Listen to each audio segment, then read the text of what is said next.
not only that, consumer preference. They see the Ghana chicken and they see the foreign chicken. I mean, one is chingalinge, the other one is wholesome, and one is high. They're chewing it, you know. But how do you know? They know. We know. So when you're eating the chicken, you know which country it's coming from. Is it? Yeah. I can tell the difference. Even before you eat it, One of them has been running around, you've seen it on the streets. And the other one has been. They taste the streets, the influence.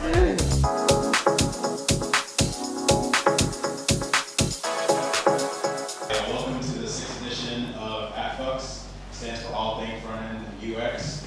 We're very happy that you guys can all come out and support. We have a great panel coming your way. Feel free to follow us on Instagram and Twitter, ATFUXGH. Obviously, we appreciate your support. We all do this out of a labor of love and out of pocket. We just want to keep these things going on. So, hand over to my co-founder. Thank you all for coming. Honestly, before we get started, I wanted to kind of give you guys a little bit of room and opportunity to speak about maybe what you do and its role in agriculture and food, or in general, its role in agriculture. So I want to give you guys an opportunity to kind of like start off there, if that's okay. Good evening. Thank you all for being here. My name is George Majite. I'm the CEO of GEM Industrial Solutions Limited. We are an agronomic extension service provider specializing in using drones to provide services in agriculture. So we're based here in Accra, provide services that range from mapping, surveying, crop health assessments, so on and so forth. So that's who we are, and thank you again for being here. Thank you.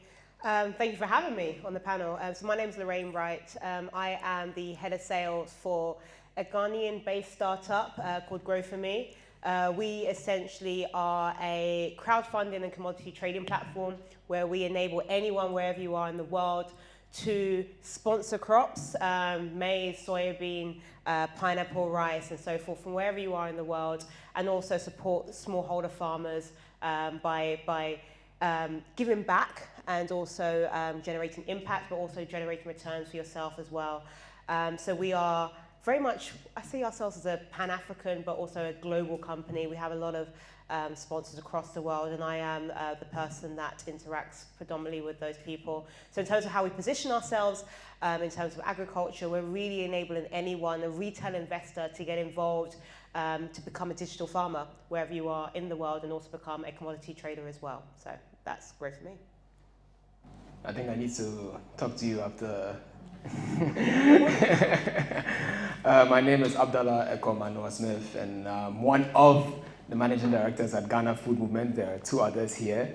I also have another hat, that's Gaia Greenfields. We manage organic farms, but with Ghana Food Movement, we're all about having positive impact on Ghana and West Africa's food system through our grassroots cultural movement. So I'll leave it at that. Oh, thank you guys. But you actually started off as fairly well in terms of positive impact. Right now, what is the impact locally that, I guess, for instance, your movement is having right now? Well, it's a big question to start us off with, but let me start us off with what we do.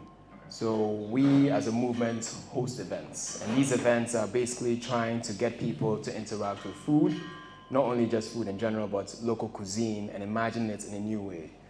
Because I think what we have going on now is people sort of moving away from that. It doesn't fit into the modern Ghanaian lifestyle, or the modern lifestyle, that is. So we have three main events that we host. We have the Dine and Dance, which we held one recently. And the idea behind the Dine and Dance is to take a pretty much neglected and underutilized ingredient, let's say like an atadre, or recently we did tamarind, and to display its diversity over a 3-course meal. And there's a dance afterward, because you don't want to just eat. You want to dance afterward. You want to make a little fun. We have another event which we do is a food film thoughts, and here we take a documentary or a film on a food-related topic. We arrange a panel of experts to discuss, argue a little bit, because you don't want it to be bland and everybody just agreeing. and then we eat the food that we just talked about. Finally, we have the food safari, and here it's really about taking people out into the countryside to the places of farm, food production, and get them to talk to farmers, get them to talk to experts about the food, and have a day completely arranged around this food that we highlight.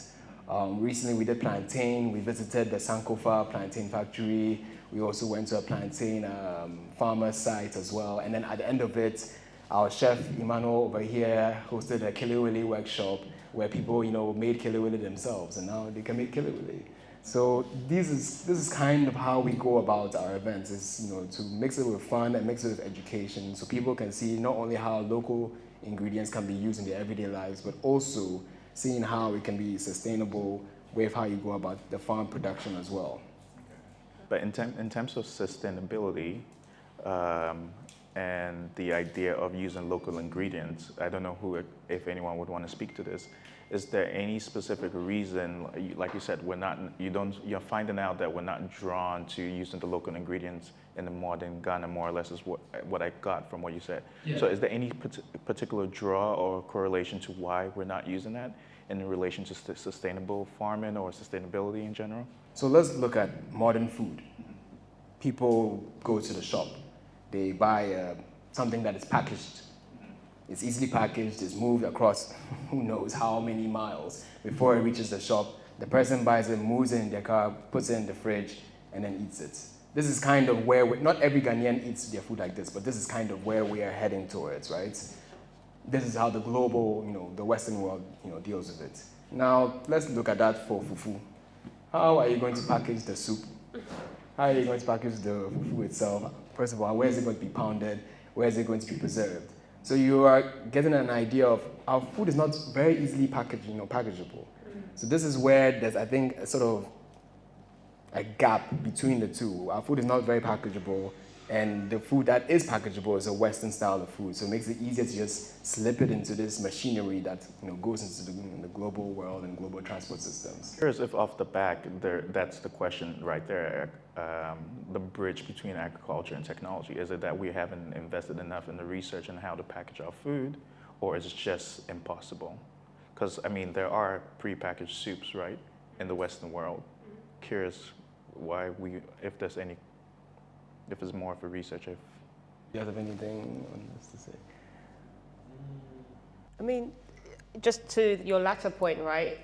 I live in the UK, and we are used to processed food. We are used to going to the shop, like he mentioned, and buying food that's packaged in a certain way, right? Whereas when you come to Ghana, it's the reverse, right? You're used to your fresh food, you're used to it being. So I think it's culturally, that is, how we are, what we're used to. Can technology do more? Can there be more, research and development? Absolutely. But you also want to look at, okay, how do you bridge the gap between how they're culturally used to consuming certain products, and how do you nudge them towards maybe where you want to get to? Did you have anything you wanted to add to that? Okay. So I guess my confusion then, in terms of sustainable farming, like you mentioned as well, that's where it seems like that's one of the popular buzzwords these days. That seems to be already what Ghana more or less is in. So what's the problem there then? Because we are more or less growing crops that we're consuming that's not processed. Let me take you back a step, right? One of the challenges that we have in Ghana at the moment, and to an extent across West Africa, if not across Africa, is that we have an issue when it comes down to accessibility of food and the affordability of food. Now I look into, okay, what is the reason and why is that the case? Currently across Africa, there is 1.4 billion people across Africa. In 2050, we're projected to have 2.5 billion individuals, right? Right now across Africa, we can't feed all the 1.4 billion people. We're doing agriculture, we have vast land, we have virgin land, we have a lot of things going on. But why can we not feed all those people? Why do we still have an issue when it comes to food security across Africa? Right, there's a gap there.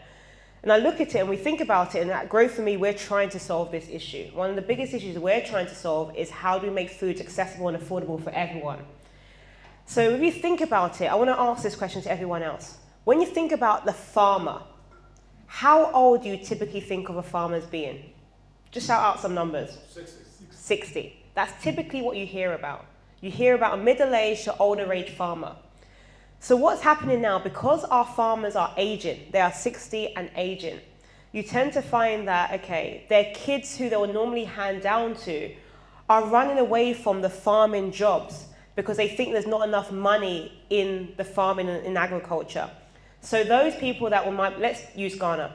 The farmers that are in Tamale, for example, they are aging. Their children, Tamale guys tend to have a lot of children. Their children are running off to the city because maybe they think there's not enough work going on in the farm, or there's not enough money to be made. In the advent of social media, you can see that you can make money other ways rather than farming, right?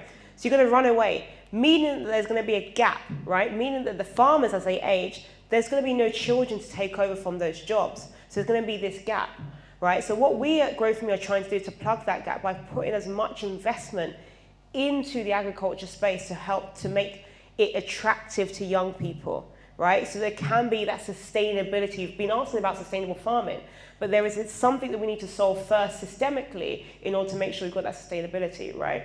So I think if we can look at ways and means to invest in agriculture, to make it attractive for the younger generation that is coming up, then we can ensure that at least that part will be plugged, meaning that more and more people come in, meaning we can produce more food. That's just one element. That's just one area that Grow For Me are trying to look at, plug in. Okay. No, thank you. Did you have something to share on that? Yeah, perhaps I could add to this topic of discussion in the sense that, when we talk about this age gap in agriculture, I think what we are trying to do at GEM is we're trying to attract younger individuals to be a part of the industry by introducing them to the technology, the value of the technology, and how they can use it within their own communities. So when we think about sustainability, we also think about, or a future for sustainable farming, we think about how services like what we provide can truly be scaled cross-regionally. Because that is, one of the main challenges that farmers face is that, access to services. And then on the other end, I think a lot of businesses face the capability to truly be able to effectively manage individuals as they scale. So when I think of the future of sustainable farming, I think that it's going to be necessary that enterprises involved in agricultural technology infuse custom solutions to meet their needs and the needs of their customers. And I think with that, we'll see an expansion in services provided, and we'll see greater access on the other end for stakeholders in the space. Okay. And to just kindly touch on that a little bit, would you say just how diverse Africa is in terms of the different regions and is that one of the biggest issues that is kind of making it difficult to scale? Like even in Ghana alone, like farming, whatever is done in the north versus what's done in the east might be dramatically different. Yeah, I definitely think that is true. I think that technology has the capability to make it a bit more of a blanketed approach because I think the infusions of technology are to some degree general. And so therefore, in respect to drones and what value they add to the space, I mean, whether we're in Tamale or we're in the central region or whatever the case may be, I think the technology is going to create the same value across the board. So, but the point is, how do you then get into these communities, engage these communities, employ these communities, and keep them in the community instead of getting them to run away? So that's where we are kind of facing this challenge is, okay, we have built what we consider a sustainable service model, but now how do we get others to be as invested in it as we are at this point? So that is one of the challenges we kind of face. I think that Ghana has, or West Africa has 4 ecological zones. We have the coastal region, we have the rainforests, we have the semi-arid, and we have the arid. This is a great asset. You want to have as much diversity in your ecological zones in terms of food production not only because of the different cuisines and ingredients that you use in your food, but because of climate adaptation. If there's a rice that they're growing in the northern part of Ghana and it's growing very well, that is going to become very beneficial as we move into the future. Because if that semi-arid area is going to stretch now into the rainforest, these people are also going to look at that to grow because it's rain, drought resistant, is withered the storms of, withered the sand as well. So we want that. We want to have diversity, not only in ecological zones, but in also production and cuisine. So we can always be resistant to the changes that climate change will bring about. So when we talk about sustainability, we need to be careful about what we mean by sustainability. Is it economic? Is it just? Is it business-wise? So this is where I would want us to put some parameters about when we talk about sustainability, what we mean going forward. No, that's perfect. Thank you. But just to add to that, in terms of the biodiversity, if you look across the landscape right now, whether it be locally in terms of Ghana or regionally, West Africa or globally, where do you feel right now we stand in terms of biodiversity in agriculture? Because it looks like when one thing works, that's what is applied across the board. Actually, right now we are quite okay when it comes to diversity. But when we look at trends, this is where the problem begins to arise. The trend is that you now have us moving to monocultures. The trend is that you have people land grabbing and clustering lands for big businesses. And then the other problem is that most of these businesses are not focusing for the local economy. They're focusing on the export economy. Then you ask the question, what are they growing?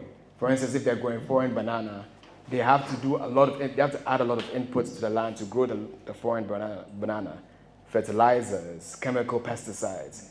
So these are the questions we need to ask ourselves. What is the land being used for before?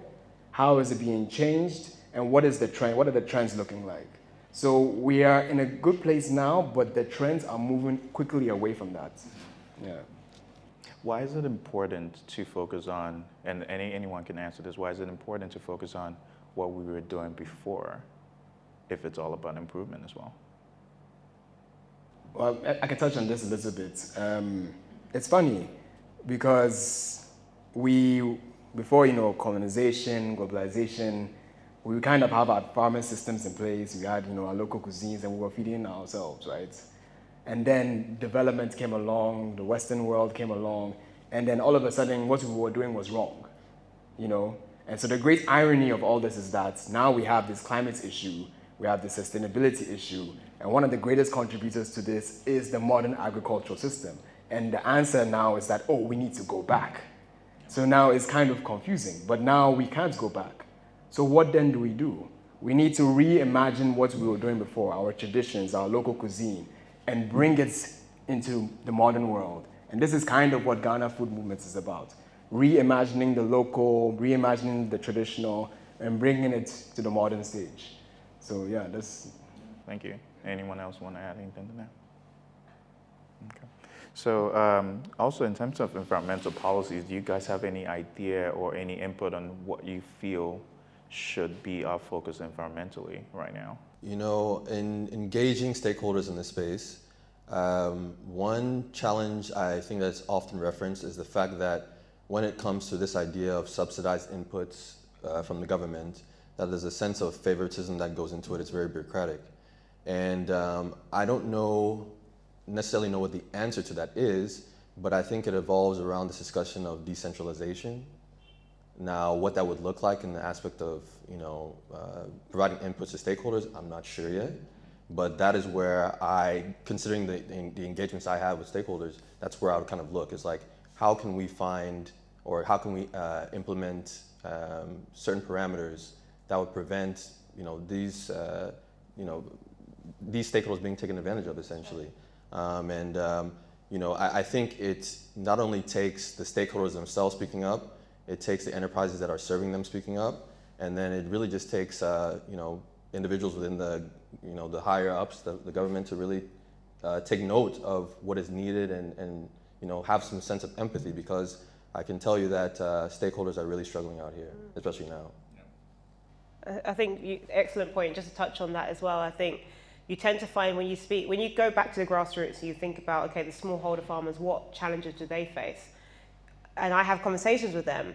They're like, okay, the middle ladies are the ones that are taking advantage of them, right? Because they are giving them these ridiculous loans, for example, they use to pre-finance certain things, and they're giving them ridiculous conditions. So you're absolutely right. The exploitation is there's some policies and parameters that need to be put in place, and the government needs to be aware of this. And this is why Growth for Me are doing what we do, because we want to make sure there's transparency in terms of how we provide funding to farmers and making sure that farmers are treated fairly. So we share the risk, but we also share the reward. So that's one of the core things about Growth for Me.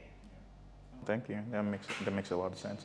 And earlier, actually, when you were speaking as well, you made mention of one of the reasons we're having issues right now is a lot of the youth are migrating towards, I guess, urban communities. And so are there any other issues you find that is slowing down the popularity of farming per se, or agriculture in general in this region? Again, you also mentioned, like right now, the bureaucracy of it all. Right. Yeah, I mean, I think it just, I don't really think there's much really inhibiting it, other than the fact that, yes, number one, it's just not sexy. And then number two, I mean, if you want somebody to get involved in something, you better provide them support. So if there's no true support for stakeholders in the space, what's the incentive of getting involved? It's like you're basically putting me out there to die, you know? So, yeah, I think those two key points are really what's impeding on really engaging the youth and bringing them on board and seeing this next generation of stakeholders in the farming game. If we look at our imports, it is ridiculous. And there's a mafia that is going into these imports that are coming into the country. Chicken, for one of them. Yeah. Rice, now we're trying to break that one with the brown rice versus the white rice. But when you have these big organizations that are tied politically, what room is there for a small player to come in? He's already seen that his defeat is down the way. So why waste his time on that? He can get an Okada, some motorcycle somewhere along the way. You can transport them back and forth. He makes his cool money. He goes buy his kinky and fish, and then he sleeps and has a cool day. Until maybe they increase the Momo price, and then all of a sudden the cool day becomes a hot day. So people are smart, there's a reason why, because they see that there are obstacles, multiple obstacles in the way, the short-term obstacles, the long-term obstacles. And I think we had, it was General Achampong where we did the Operation Feed Yourself. And in that time, Ghana became self-sufficient in food. And it's like we've gone many years back now. We had lockdown for 2 weeks. If we had extended that lockdown, we would have been in serious, serious problems. So we need to ask ourselves, what happened between that time and now? Yeah. No, thank you. It just slipped my mind, sorry. I wanted to ask, in terms of your organization and some of the issues that the funding is solving, can you speak to some of the things that when the farmers get access to some of this capital, they're doing beyond just investing on the farm? Is it machinery? Is it technology? Or is it restricted in what they can do? Yeah, no, great question. So just I'm clear and everyone's clear on what Growth for Me does. So Growth for Me, we are a technology platform, right? So our platform predominantly is about crowd farming and crowdfunding, but also we've recently added on commodity trading, and we recently Google backed as well, which we're super excited about. But really what we're doing is we are giving these smallholder farmers, as you said, rightly said, the resources and tools they might not have had access to in the past. I like what you said about, we're going back, but, how we did it in the past could actually be the right way of doing it. But some of our farmers are not used to combine harvesters, or, what they will use with threshing and what they will need at harvesting stages. So the funding that we provide, or rather is provided by our sponsors, are supporting with, providing the right machinery, fertilizers, various inputs that they need to grow to their full capacity. Now, typically the farmers that we work with are farmers that have access to a lot of land, but don't necessarily have the funding to grow to their full capacity. And typically our smallholder farmers might have access to maybe 20 acres of land or, or less. And they might only have funding to support maybe 6 or 8, acres. So our funding is matching, what they have already, or increasing it in order to provide access to inputs they will need, or the machinery they would need to grow to their full capacity. And what the model that we work with is that we would work with them, not only through our extension officers that will visit the farmers on a regular basis, but we work with them to then at the end of the farming cycle, with whichever crops we're growing, we will work with them to make sure we have off-takers.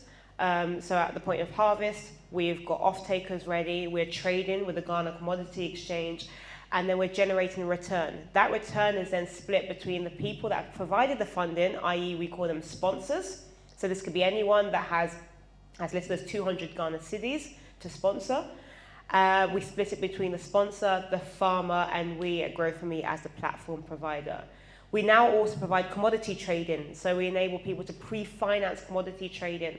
So we're buying ready-made goods. So those people are a bit more risk adverse. They're looking for ways and means to generate a return. You can actually pre-finance some of the commodity trades that we do in cocoa, in maize, in soybean. And once we've traded that again through the Ghana Commodity Exchange, you can generate returns. And our returns are typically between 2% up to 30%. So we do give that depending on the crop, the commodity, and the cycle. Thank you. And as you were speaking of that, a question came up that I wanted to address to you, if that's okay, where your solutions that you're providing right now is providing solutions at scale. So essentially when you have larger acreage, that's where your solutions come in handy. Do you find that, for instance, are your solutions something that someone that doesn't have the means or the access to capital would still be able to utilize, more or less? Or is there, what's the... Yes, the most impeding factor in it all really comes down to proximity. For us right now, or from when we started, it was like we were operating in Accra and mobilizing ourselves to a service request. In the future, like I was implying, we're looking to set up cross-regionally, whereby instead of having to mobilize from Accra, there's an extension officer that's trained in piloting in your region, maybe even in your community. And so with that, the overhead related to mobilizing a pilot or equipment is far reduced, therefore making it accessible to smallholder farmers, the average stakeholder. So that is why we're moving in that direction, is because we want to create a sustainable environment for the majority of stakeholders in the space, which are going to be those smallholder farmers. Thank you. And so as we sit here, I'm curious if anyone has in their head an example of a region that has a perfect model that you would model a lot of what you would think Ghana should look like. This is just a curious question. If there's something close enough to what you're modeling, or is the entire world currently, excuse my French, fucked up a little bit agriculturally? Well, when I think about the last, 2 years, one of the biggest things I remember seeing in the media was this whole discussion about India's farmers and the fact that they don't have support, and there was just a lot of uproar about it. Despite the uproar being focused on them, I think that is kind of a widespread situation, whether it be in the States. There's a lot of farmers in the States who complain that they're not getting the necessary support, they're not getting whatever inputs, or the inputs just aren't giving them what they need. So I honestly think that it's hard for me to say that there's one regional locale that is really executing at the highest level. But I think with the snowball effect that this revolution in technology is having in agriculture, that we are going to see that model appear sooner than later. However, I don't personally think that any ideal model currently exists right now. I think everybody's trying to figure it out.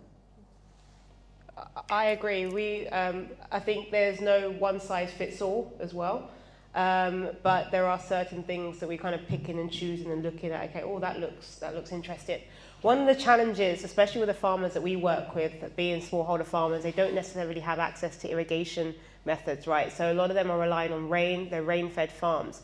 So you can look to places like Israel, for example, who have innovative irrigation methods that they're currently implementing, and looking at other places that might look at ways and means to implement these solutions that could, you know, one of the biggest challenges we have is for our smallholder farmers is the fact that they're reliant on the rain.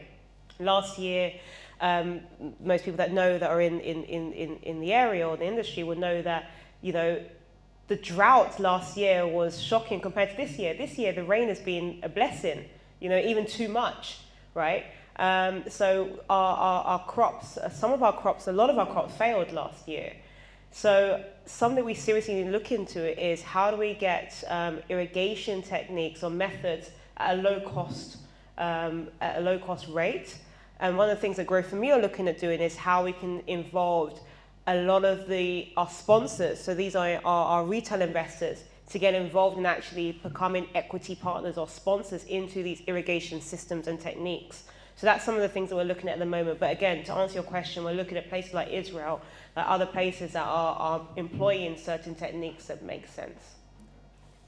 Yeah, and I think one of the things you touched on, which is pretty cool, is you kind of are opening up ownership, right? Absolutely. And it's not just one person owning, you know, equipment and renting it out. It's multiple people. So maybe somewhat a community of sorts, a digital community of sorts that is owning the equipment and then leasing it off to the farmers. And this is, we talk about innovation, and it's usually, you know, geared towards technological innovation, but there's other types of innovation. There's social innovation, there's business innovation, and we need a lot more of that. One of the examples I was going to draw on for something we can, you know, look at as not an ideal, but an interesting one we can pick some ideas from is Detroit. So Detroit went through this post-industrial phase, and, you know, all the big car manufacturers moved out, and there was a huge unemployment issue. The city became run down.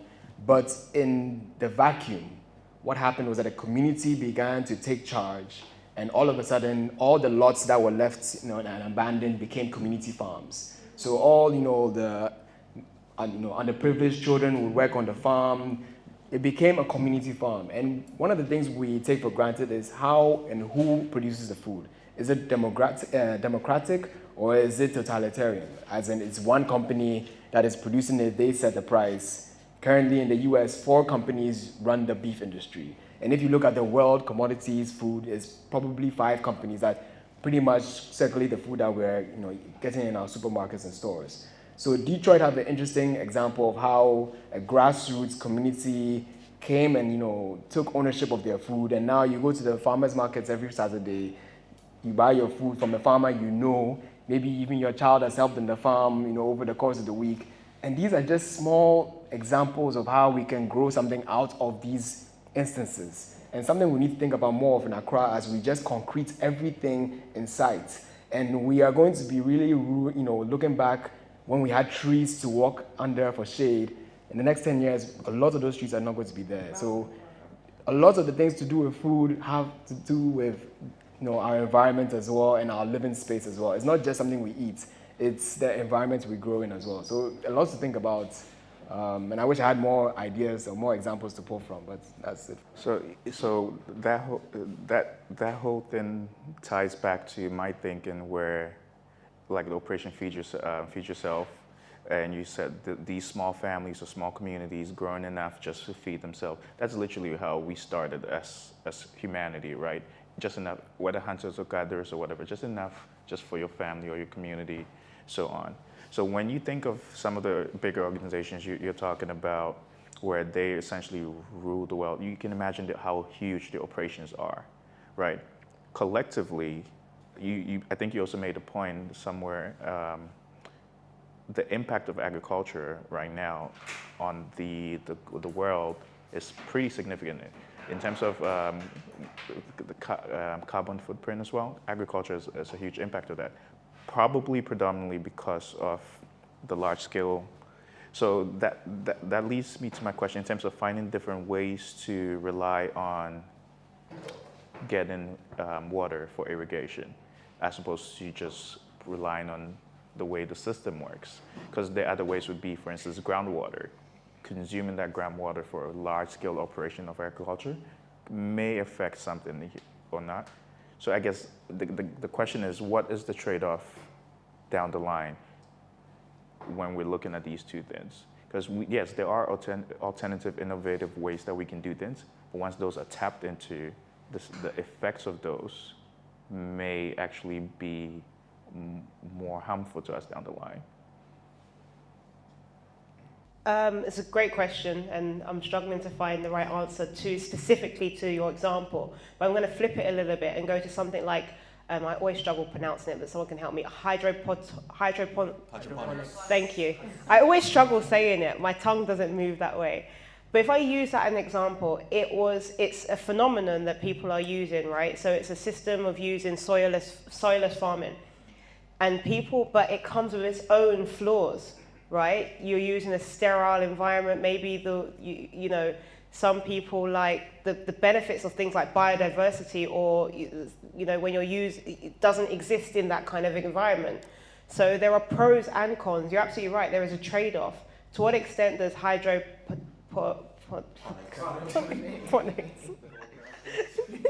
all together now? I mean, it's great, but on the flip side, it also has its flaws, right? So that's just my small contribution. So, I mean, the question about the water was kind of like there's pros and cons for each, global, local. I think the answer really is to have systems where we're not just saying local. We're saying it's a combination of both global and local. Currently, we're kind of moving towards just global, right?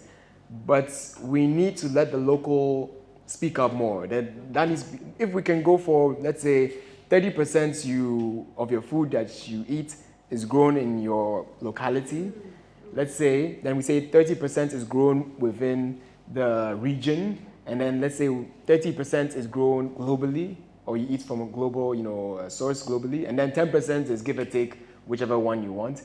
Then maybe we're looking at a little bit more balance in the system. What we don't have now is balance. That's the issue, right? And with let's say the global trade, packaging comes involved.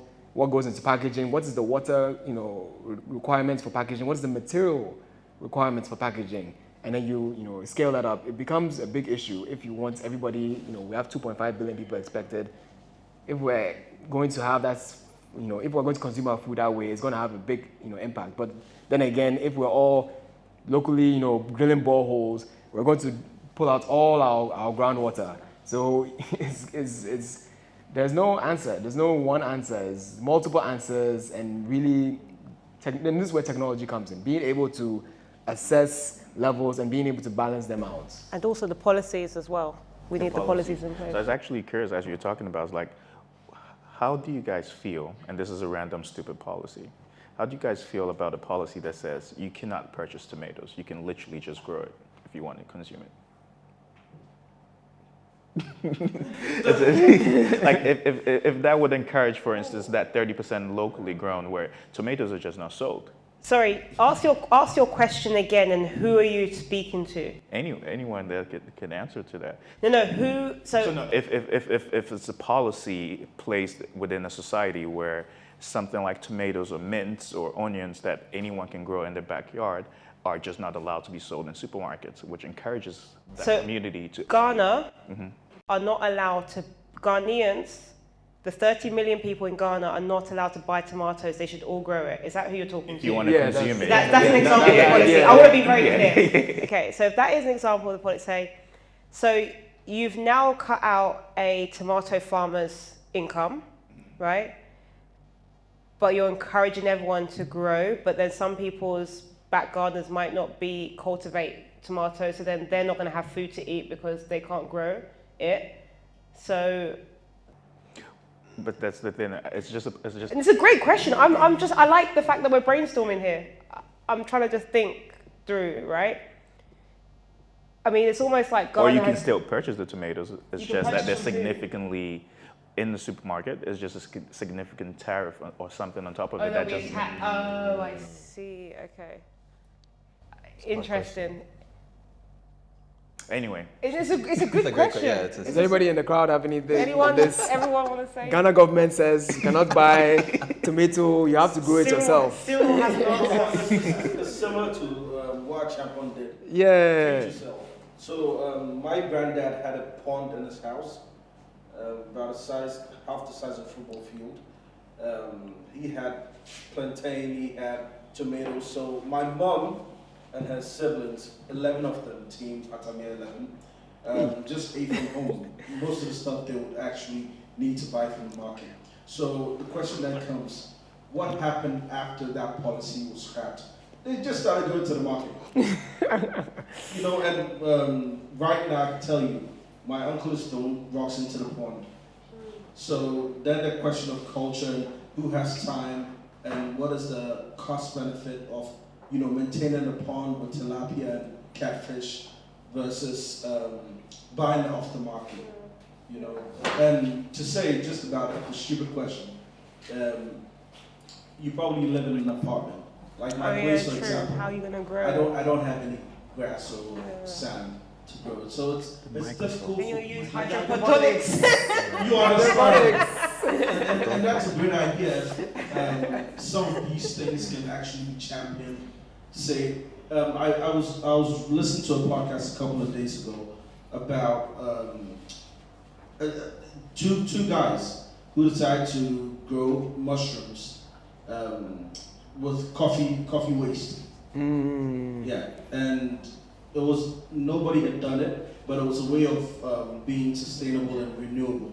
So they go to Starbucks, they go to all the coffee shops, they get a coffee ground, they take it back to their place. They got mushrooms from one of the best mushroom guys, and they started to grow it. So now Starbucks or all the coffee shops were happy to let go of the coffee waste because they would actually pay to let it go. So now they get it, they grow mushrooms, and now the soil or the coffee waste is high in nutrients because of the mushroom. So now they actually sell it. So there's no loss. There's no loss in the system. So I think, in my opinion, that's how farming should actually go in terms of production, where there's minimal waste and there's more efficiency.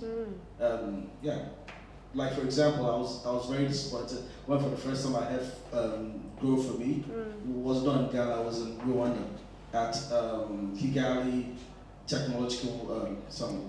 Yeah. So I'm like, these people are in Accra with me, and I didn't hear about them. Yeah, but that's carried on.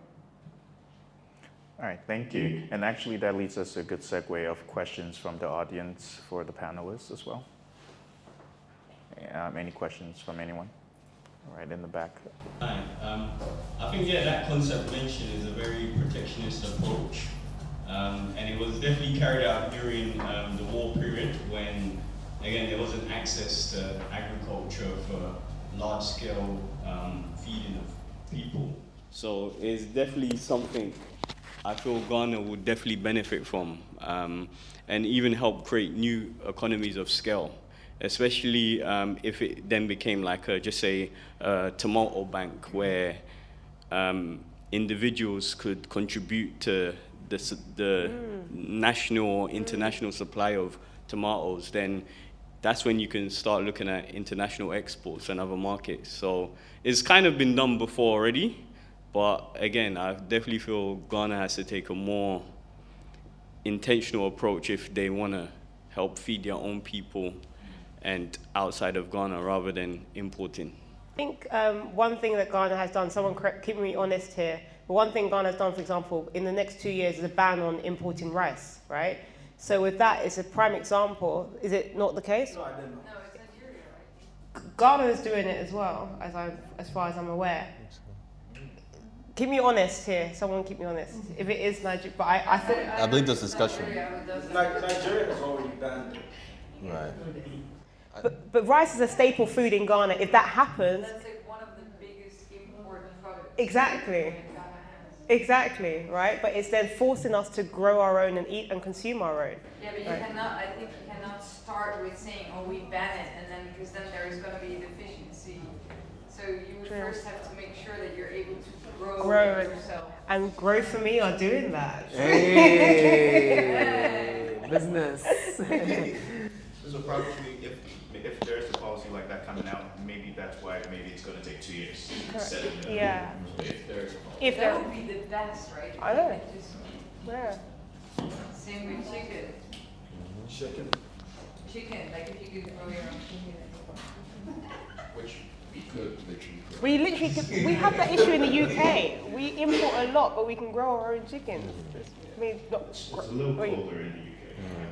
But it's doable, right? I guess. Yeah, I think the feed. the feed. This is the supply. Yeah, yeah. And not only that, consumer preference. They see the Ghana chicken and they see the foreign chicken. What I is mean, juicy?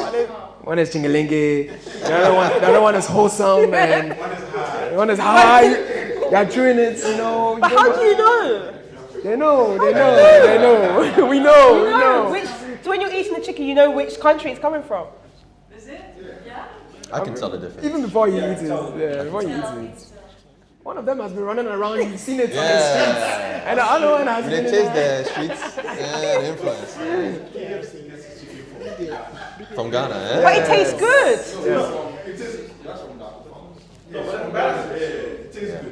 The KFC chicken tastes good. It tastes better than it does in the UK. We have a difference of opinion. At least now we know you are the fast foods. Yeah. Any other questions from the audience at this time? Oh, so I was going to say something about the imports, the blocking, right? The protectionist policy. So, I mean, really, that's what any developing country needs to do. It needs to protect some of its industry so it allows them to grow to a certain extent. And then after that, you allow, it's basically like you rear your child. You don't send them off into the world and say, go and look for a job. And, they don't even know how to say dada.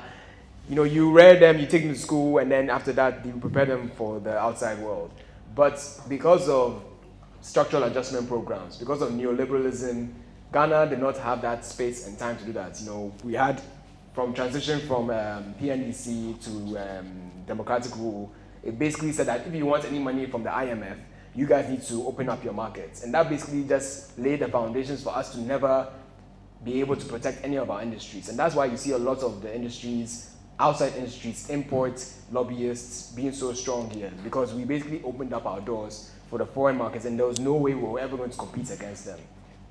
And that's why you have Ghana chicken struggling, because we can never compete against the scale of the operation of the global markets. So that's why we haven't been able to really successfully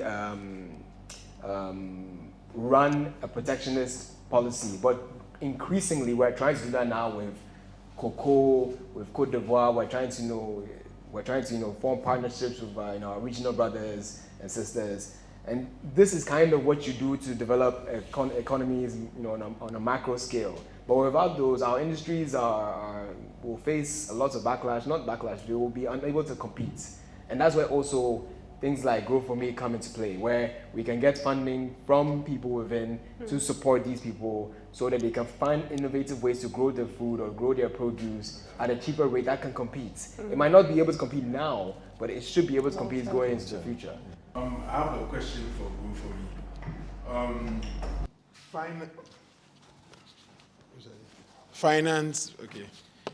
Financing farmers is something that our country we are behind on.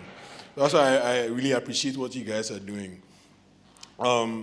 So for somebody who's funding one of your farmers, how do you protect that person from, there are a lot of risks involved. How do you protect that person? Do you have a fund to, reimburse that person just in case? I just want to understand how, it works moving backwards to the investor of the person who's funding. It's a great question. I probably get this question every single day. One thing about us, to be clear, is that we are Security and Exchange Commission approved or acknowledged, right? Because currently under the Bank of Ghana and Security Exchange Commission, they haven't quite come up with a regulation that governs crowdfunding yet. So that there is still this kind of, because it's such an innovative space, they haven't quite caught up regulations-wise. But as someone who's, we've got the authority to commence or to do business under the Security and Exchange Commission. we are mandated to say that like every form of investment, your capital is always at risk. So that's number one. So we always are very transparent with everyone that sponsors. Like every form of investment, if you buy a house tomorrow, you don't know if someone's going to come and build a tremendous waste dump next to you, so your house property price is going to depreciate or whatever it means, right? But your capital is going to be at risk. Number one, we're transparent with that. But number two, the very nature of our business, so we don't have a fund that we put aside like a bank would normally do. You know, a bank is meant to have capital reserves or something like that. We don't do that because we're all about trying to make sure we make the most use of the capital and the money available to us. But the very nature of our business is crowdfunding and crowd farming, which means we're trying to diversify the risk as much as possible. So we don't just work with a one-to-one relationship where you're going to be sponsoring this farm in Tamale, but rather we work with a group of farms and farmers in a region, and that money we pull together and then dispersed across a number of different farms. So your 1,000 Ghana cedis, it might be 100 cedis in this farm, 100 cedis in this farm, 100 cedis in that farm, 100 cedis in that farm. Why? Because we don't want to concentrate the risk in one particular area. Because what may happen is that, like what happened last year, there could be droughts in one particular area, there could be pests in one particular area, there could be theft in one area, there could be whatever in one area. So we try to diversify it as much as possible. So that's number two. Number three, we do have a level of insurance. Our insurance doesn't cover 100%, and I think those of you in the agriculture space know you can never get 100% agriculture insurance. But we have up to about 60 to 70%. So when a trigger point is hit, for example, drought or flood conditions, there could be a certain amount of your principal that we can recuperate in that event of those two, drought, flood, pesticides, whatever. We have extension officers that go out to monitor. We use drone imagery. We monitor our soil moisture content. We use satellite imagery. There's a lot of different things that we do to try and mitigate the risks. We can't say that we can eradicate them, but we try our best to control and mitigate. But we can't guarantee your returns. And I'm always transparent about that. If I was working with a company that will guarantee your returns, like Men's Gold, I would run away, you know? Did I say that out loud? People always come back to us and they always say, oh, you know, are you like a Men's Gold? No, because we never guarantee your returns. There was a company in France that had a very similar model to us last year. They collapsed. Why? Because they were guaranteeing returns to their customers and then COVID hit, right? So we can't do that, but what we can say to you is that there's a range between 5% to 30% we can give you, but your principal amount may be at risk, right? But these are the mechanisms and the methods we put in place to try our best to generate a return. And the very nature of the fact that we do a profit sharing model means we all share the risk, but we all share the reward as well. Yeah. Do you think it would be helpful if the government created some policies or, you know, concentrated more on helping farmers mitigate risk so that financial institutions would be more comfortable with lending to farmers? Because I think that's one thing that is drawing the youth back from venturing into farming. I mean, as a young person, am I going to farm, go and work on a farm where I know that when I catch a certain level of my business, it's going to be very hard. No one is going to finance me, basically, in Ghana right now. It's very difficult for a smallholder farmer to walk into a bank to ask for some money credit. So a young person is not going to look that way. So do you think our government can do something to, you know, focus more on Absolutely. Yeah. That's a brilliant question. I think some of us might know Locius, who's the CEO of Farmer Line, and they do certain things around this. But I think it's important that, you know, something that a farmer could do is a government could potentially put in place some, I mean, us in the Western society are used to credit scoring, right? So if there was a mechanism that the government could put in place that says, okay, this person took, I don't know, a 1,000 cedi loan, we've now, and they paid it back on time, we're now, you know, improving their credit facility, their credit borrowing capability, whatever it may be, and that gives them the status, the credibility to then walk into a bank and get a better loan. But with that said, the interest rates in Ghana right now are like 20%, 25%, 28%. You know, Grow for Me are not even given a loan, they're given funding, right? So if it takes more companies like ours that can provide that innovative, other alternative sources of funding, because Ghana's interest rates right now are still very high. Unless external capital can come in to lower that price, right? Or there can be more private-public partnerships that can help bring down that price. So there are multiple threads, right? Interest rates needs to come down. And then because a farmer is not, I wouldn't even advise a farmer to go to a bank and get a 28% loan. It's not advisable, right? So that part needs to come down. And then number two, we need to look at ways that we can start to credit score. You know, maybe it could be that a farmer said that they were going to grow X amount, they managed to grow X amount, we managed to trade X amount, that helps improve their credit scoring, right?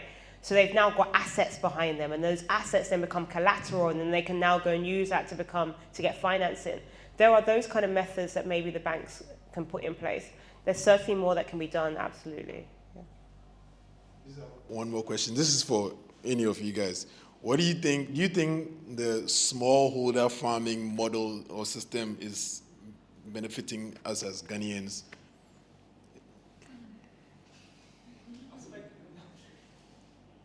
I mean, compared to other countries where they have these big, huge farms that they run like corporations. In Ghana, we have these smallholder farms. We also have farm cooperatives too. I just want to, as players in the agricultural sector, what do you think? Do you think it's benefiting us, or we should try and change to, you know, a more a larger structure? I don't necessarily think we should change to a larger structure. I think it would be very difficult to do that. I think, again, the reason why we're all here and we've all invested in technology as a solution is because that's the answer. I think the method by which we create a sustainable future for smallholder farmers is rooted in the sustainability of the technological advances that are available to them. So no, I don't think we necessarily have to abandon that. We just have to think about how we truly revolutionize the future of smallholder farming. That's right. That's right. Just to add to that, we've just been talking about the fact that there are 4 companies in the US that oversee, what did you say? Beef, right? The more we monopolize, the more we're going to be, you know, those people that are grassroots or smallholder farms are not going to have a chance to even be part of the ecosystem. So and the whole point is that we're trying to make sure that our farmers' children remain in the game. Now, the moment that corporations and monopolies come about, then we're getting rid of these people. We need to make it accessible for as many people to enter into this industry as possible, and make sure that everyone has a fair chance, right? And that comes down to policies, it comes down to financing, and it really just comes down to how we're going to make sure the supply chain is more efficient and revolutionize it with technology. I think there's a popular discourse that has us believe that most of the food that we eat today is from the corporations, when in fact it is not. Most of the food we eat today in Ghana and in the world is from smallholder farmers. So without them, no food. So currently, it's in our best interests to still have them be smallholder farmers, have, you know, it's passed on to generation, but that's not to say that it's something that there's reasons why it is trending downward. And we need to arrest those reasons as quickly as possible, whether it's access to financing, whether it's access to markets, whether it's access to inputs, or, you know, just practices so that they can, you know, change the way they go about their farming. Because what you have now, a lot of farmers in Ghana will use chemical and fertilizers, and these inputs are expensive. These inputs degrade the land, and over time you need more and more of them to be able to grow the same amount of food. So these are the things we need to sort of arrest and say, hey, there's another way to grow the food. This is how you go about it. And these are the markets that are going to take your food afterward. So it really is about connecting these dots. It really is about also looking at the value added, which value added agriculture or agro-processing are there that we can connect to, can feed into. There are people who are doing coconut processing, coconut oil processing, that are literally going to take their own money to go and invest in farms so they can grow coconuts, so they can feed into their coconut oil business. So there are people out there who need that type of support. I don't know what government is doing about it, but someone like me, I would take it out to my own time and day to talk to other people who have access to farms to say, look, there's somebody who needs coconuts. let's plant maybe 2-3 acres so we can add to a supply chain. And so these are, I think that is really what we need to do. We just need to connect the dots, and the smallholder farmers can continue to do what they do best, and we can continue eating the great food that we are eating already, and maybe more. And to close that point, I think that the farm cooperative model is a good middle ground. I just think that once again, even as smallholder farmers come together in such aggregates, they're still not getting the necessary support from the government. So I think that when we talk about finding a balance, I think it really should focus on those farm cooperatives, finding avenues to maybe emulate operationally some of the approaches that large-scale farmers take. But then I think it ultimately will depend on the government to say, okay, we see the effort you're putting out there, and on the basis of you guys coming together, we're going to support you in whatever fashion they agree upon. But I just think that right now, that is the closest thing to a mixed kind of approach that we have. So the question becomes, okay, how can we take that and really strengthen it, the foundation of it, and build from there? Can I ask you a question? Because I really agree, and I think it's really cool to empower these smallholder farmers, but also I'm curious, there's a lot of post-harvest loss, and speaking of connecting the dots, I think infrastructure is one of the biggest challenges that we face here in Ghana. So looking at, you can even have the greatest technology, but then already talking about the whole tomato industry and why it's not working that well is because if you can have the greatest harvest and then coming down to the city, it's almost squeezed to a paste, of tomatoes, so you cannot even sell them for what you want to get for them. How I feel there's so much to earn, or to get there if we can build a good infrastructure system here. What do you guys think of that, and have you thought of a solution in that? I know it's not your business, but obviously you've thought about it, right?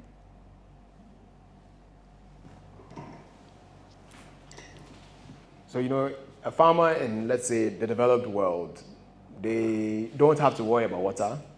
They don't have to worry about food. They don't have to worry about, not food, water, food. They don't have to worry about electricity, thank you. You're on the same wavelength.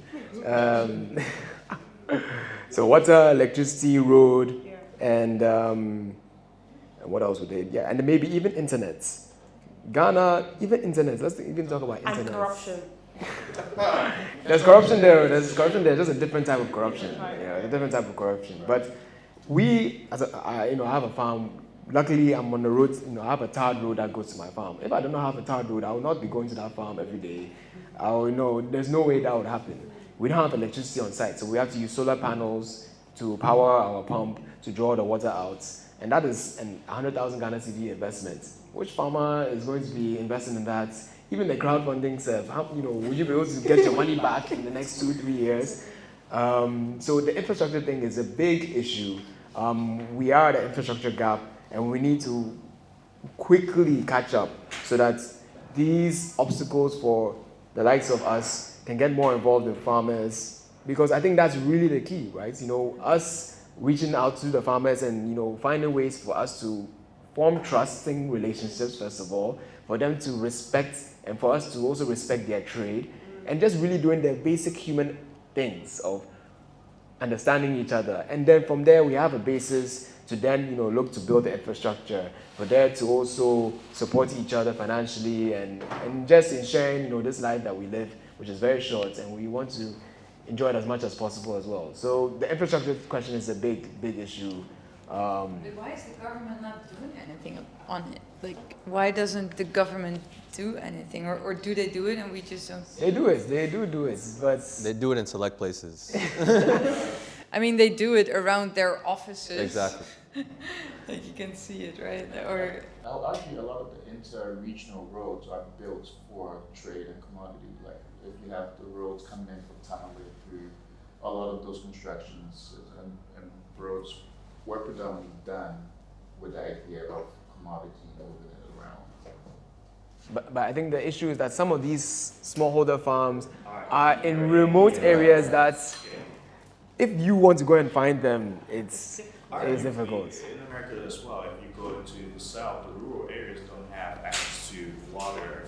They have to rely on the ball system and have access to electricity or internet. Hence why we have SpaceX working on the satellite system.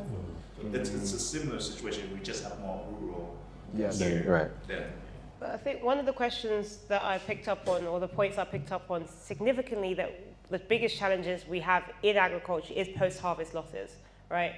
And that is an area that does need to have some form of research and development in significantly, whether it's through satellite monitoring, whether it's through whatever it may be, but that is one issue that we face, right?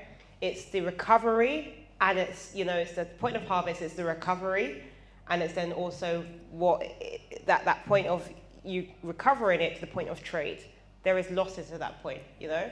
So and we don't know the answer. We're still working on it. But then you guys have your farmers in a select geographical area, right?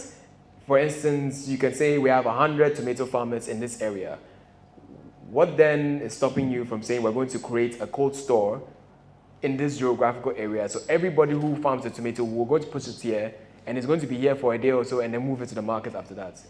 That's potentially in the future, not necessarily the model that we use at the moment. Right now, we are more on the sense of we have aggregators that will come and pick up, and then we'll then getting it down to Tema Harbour, ready for export or whether for trade, or taking it to the Ghana Commodity Exchange store warehouses for trade, right? But it is that difference between that time from the farm to the point of trade where you can actually lose, whether it's through, I don't know, losses, theft, whatever it may be, whatever, you know? So there is something, and that's just not us, that's generally, I mean, I'm sure when people are off-taking, the amount that was weighed at one point to the amount that they're trading is different, right? This is an issue, and there is definitely opportunity for technology to help revolutionize and help to close this gap. And we're going to allow for one more question, and then if there's any other questions while we're during refreshments, we can interact with this individual and then ask those questions more directly. Right. So one after that, right? Yeah, right. So I am of the view that the farmer doesn't get an entire value of his produce. Why is that? Because once, let's say plantain, I want to use plantain because I have bought plantain straight from the market. And once I am buying plantain, this is what happens. The farmer sells the plantain. Someone goes to buy it from the farm, brings it to a market center, and stores up so much of the plantain and then pays the transportation cost to Accra. When it gets to Accra, it's beautiful. Before it gets off the truck, it's sold. When it touches the ground, it's sold again. I cannot buy from this truck. I cannot buy from the ground. I have to buy from someone else over there. So now let's look at a channel. It's gone through a farmer who sold it, the person who collected it, took it to the market and sold it, the person who's now bought it from the market, transported it to Accra and sold it. When it gets to Accra, the person who sells it from the truck, now when it gets to the ground. So for me buying it, it's been through 5 different people before I can buy it. So that's why I believe crops or farmer doesn't get value. The customer also has to pay a higher premium. And even funny is that after you're buying it from the ground, you actually have to pay an old woman who's the queen mother. Yeah, you have to pay about 10% of what you're buying to have. Which is why his point made. So we need a much more efficient way for the farmer to be able to grab value from this chain and also be able to reinvest that into their farming. That's my opinion. So how are we going to do that? Move the market online. That was a quick one. What was your answer? Move the market online. That's one of the only ways, right? It's one of the only ways. Yeah. But also like that everyone benefits a little bit. It's also like what if we take those people I was gonna say that. out and who's gonna, like what's their job? And it's also everyone takes a expertise, you know. But then you can argue the same with Amazon. Amazon took away jobs, right? So it's the same thing. This is basically an Amazon of agriculture that we need to have in place, right? So. An Amazon of agriculture. Yeah. One last question. Yeah, so this is for George. GES. 20 years. 1 second. GEM, sorry. What is the biggest challenge when trying to convince farmers to use your services? Because I'm assuming that like your average farmer isn't so tech savvy. So like, you know, when we came across you, we were just wondering like, how do you guys actually pitch this to farmers or pitch this to agriculture firms? Yeah, so number one, well, first of all, we take a step back and actually listen to what their qualms are. And like I was mentioning to you, or mentioning to the crowd, some of the discussion that has been had or some of the issues that they've raised is that getting access to inputs and whatnot is very bureaucratic. Now, where's the value that we provide in response to that? Well, let's get you away from using as many inputs. Let's extrapolate the data that we're collecting to show you what inputs you do have could be used and maybe not even, you know, completely expelled. So we're finding cost savings in utilizing the technology we're providing by optimizing your farm management practices, but then also allowing you to, you know, basically championing agrochemical conservation by moving stakeholders away from blanket spraying or, you know, relying on these inputs so heavily. Now, even before that, one of the challenges we face is that there have been a number of farmers that have been exposed to drone technology as an avenue of, you know, farm management, but they've been let down. Now, particularly that is around where individuals are using crop sprayers and promising that these inputs can be used across the farm, and instead of it taking so and so days, they can get it done in a, you know, 1 day or a few hours, and they don't meet that promise. So that has negatively impacted us when we come and say, hey, we are taking a different approach. We aren't doing crop spraying. We're focusing on data collection and extrapolation, right? So that is why we actually had to take a different approach at the introduction of drone technology altogether, was that we recognized there was a stigma already. But when we sat back and listened to what the actual, you know, farmers were telling us were the issues, we said, okay, well, on the basis of that, this is where we know that the technology we're using, the approach we're taking can serve you. So that's the approach we've taken in addressing that hurdle. We should all probably say happy birthday to George. Happy birthday. Thank you. Happy birthday. Oh. Appreciate y'all. Thank you so much for having me. But again, thanks for all of you coming out today. Thanks for the questions. Thanks for listening. And thank you guys for your contributions today. And it was very insightful for me. And again, thank you all for coming out. And again, there's refreshments in the back. And I encourage you guys to network and meet with other people in here. And then also, if you haven't yet, there's a big barcode on the door. I'm not really sure what's behind it, but do scan it and then tell me, or just follow SSS.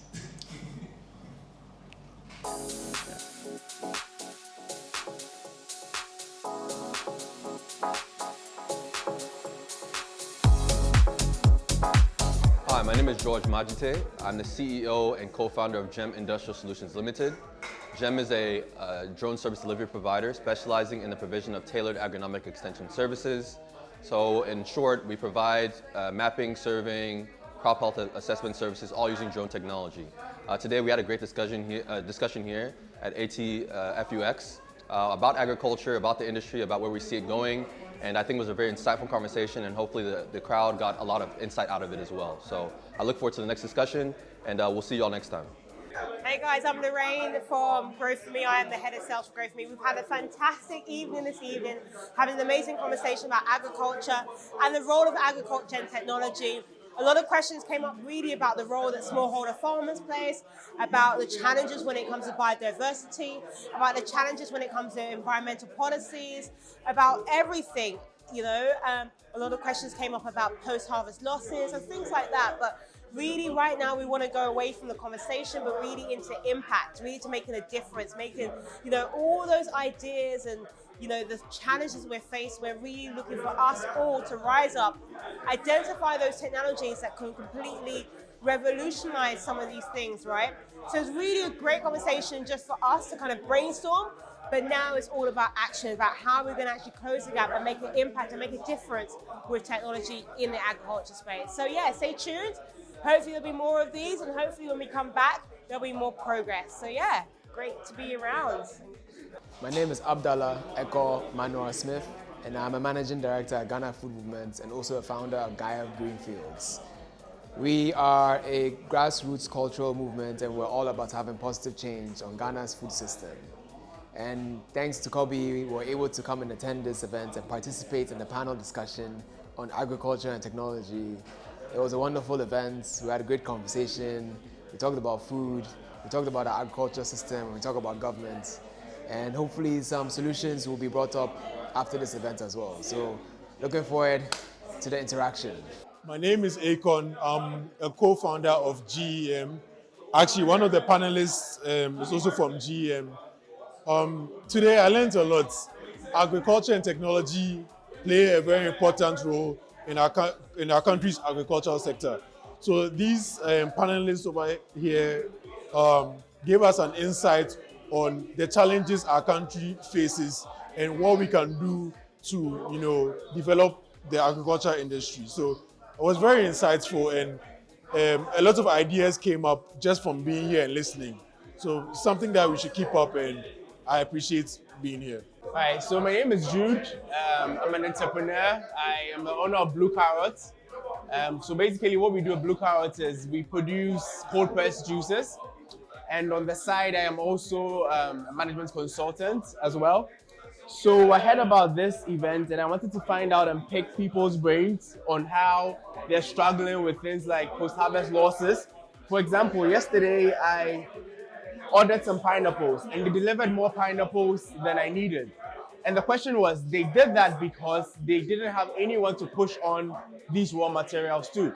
So I feel that organizing such events kind of like brings to light what people and what the farmers are dealing with and how best we as entrepreneurs and financiers can help bridge this gap to make sure that people from every walk of life will be able to benefit from what our farmers are producing wherever they're producing. So I think it's a good initiative. Tech-wise, definitely, but I also think that it's good for us, but then also engaging the farmers is very important. So I think maybe next time we could have like 1 or 2 farmers come in to share their experiences so that we here who are investors as well will also understand their concerns, because it's a two-way thing. So, but I think all in all, it's very successful, and I'm looking forward to the next one.